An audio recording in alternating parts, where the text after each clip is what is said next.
itong panibagong bagyo na si Bagyong Pipito. Kung makikita natin sa forecast track ng ating DUST Pag-asa, pasado alas 8 mamaya ay nasa halos boundary na ng far itong bagyo. At bukas naman alas 8 ng umaga, November 15, araw ng Biyernes, posible na sa kategorya na ito na typhoon itong bagyo. So ibig sabihin, isang malakas na klase na bagyo itong si Pipito. Habang binabagtas sa araw naman po ng Biyernes ng gabi, alas 8, November 15, at posibleng lapit na sa ating kalupaan by November 16, araw ng Sabado, dito sa may bahagi ng Visayas.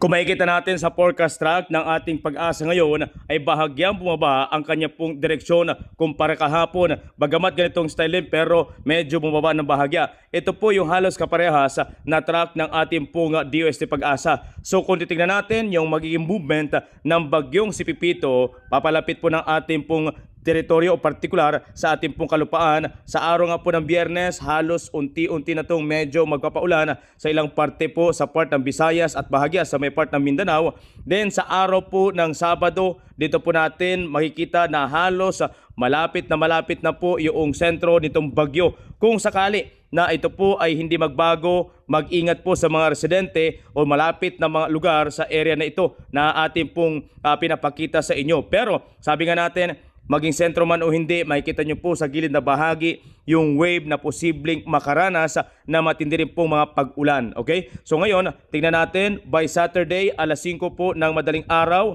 posibleng kapalapit na po ito sa may area ng Visayas.